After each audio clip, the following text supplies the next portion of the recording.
Hello મિત્રો, share બજારની વાતોમાં મિત્રો બજારનું લોજિક સમજો અને ઓપરેટરનો જે ચક્કર છે એમાં ના ફસાશો. માર્કેટમાં અત્યારે જે ટાઈમ ચાલી રહ્યો છે એ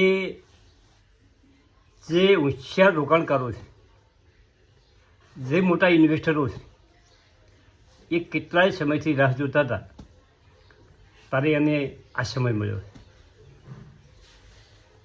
અને જે બજારના દિગ્ગજ રોકાણકારો છે એવું કહેવું છે કે આખી દુનિયા વેચતી હોય ત્યારે શેર લેવા અને બધા શેરો એકદમ લેતા હોય, બજાર ઉપર ભાગતું હોય તારી રાહ જોઈએ. તો અત્યારનો સમય છે મિત્રો શેર હોલ્ડ કરવાનો. તમે શેર ખરીદી ના શકો તો ચિંતા છોડો, પરંતુ તમારા પોર્ટફોલિયોમાં જે સોના જેવા, મોતીઓ જેવા, સારા વેલ્યુએશન જેવા જે શેર પડ્યા છે એને હોલ્ડ કરો. મિત્રો માર્કેટમાં આ ટાઈમ ચાલી રહ્યો છે તે મોટા ઇન્વેસ્ટરો કેટલાય સમયથી રાહ જોઈ છે, ત્યારે આ સમય તેમના હાથમાં આવ્યો છે.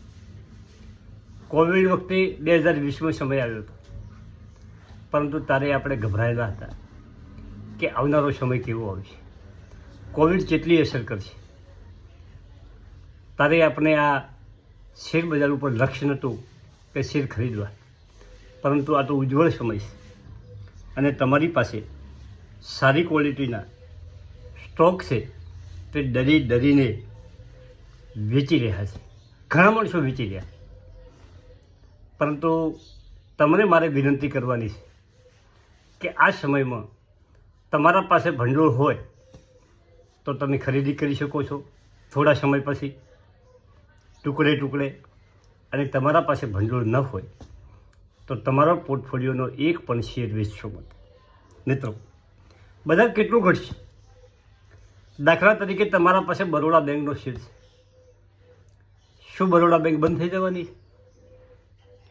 તમારા પાસે રિલાયન્સનો શેર છે. શું રિલાયન્સ બંધ થઈ જવાની છે? કંપનીઓ ધમધોકાર ચાલતી હોય અને ડરને કારણે તમે બજારમાં સારા શેરો, સારી કંપનીના શેરો વેચી નાખતા હો તો એ તમારા માટે ખરેખર ખૂબ જોખમી છે.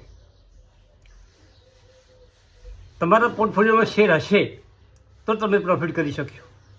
તમે શેર વેચીને બેસી જશો નુકસાનમાં, મિત્રો એ તમારા માટે નુકસાની છે અને તમે શેર બજારમાં બીજી વખત શેર લઈ શકશો નહીં. તર્ક લગાવો, લોજિક લગાવો કે શું તમારા પાસે જે કંપનીનો શેર છે એ કંપની બંધ થઈ ગઈ છે? એ કંપની એનું ઉત્પાદન કરવાનું બંધ થઈ ગઈ છે? એ કંપની સેવા કરતી હોય તો સેવા આપવાનું બંધ થઈ ગઈ છે? મિત્રો બિલકુલ બંધ થઈ ગઈ નથી. કંપની સરસ ચાલી રહી છે, ત્રિમાસિક આંકડા પણ સારા આવે છે તમારા પોર્ટફોલિયોની કંપનીના. તો પછી તમારે ગભરાટમાં વેચવાની શું જરૂર છે? તમે હોલ્ડ કરો, ધીરજ રાખો, સારો સમય આવશે. મિત્રો બજાર ક્યાંથી પાછું ધમધમાટ ચાલવા મળશે એ કોઈની ખબર નથી. કેટલું ઘટશે એ ચિંતા છોડો. મારા પોર્ટફોલિયોમાં પણ 30-40 કંપનીઓ છે. હું ગભરાટ વગર એક પણ સિંગલ શેર મેં વેચ્યો નથી. મારે જે શેર લેવાના છે, મારા ટાર્ગેટમાં જે છે એ ધીમે ધીમે હું એકઠા કરવાની કોશિશ કરી રહ્યો છું. મારા પાસે જે ભંડોળ છે એમાંથી મારે જેટલું શેર બજારમાં રોકાણ કરવું છે એટલા પૈસા હું ધીમે ધીમે લગાવવાનું છે. તમે પણ ગભરાયા વગર શેર બજારમાં જે ડરતો નથી, જે ગભરાતો નથી, જે આવી ક્રાઇસિસમાં શેર વેચી નાખતો નથી, તે શેર બજારમાં પૈસા બનાવી જાણે છે. ગભરાટ તો ફેલાય.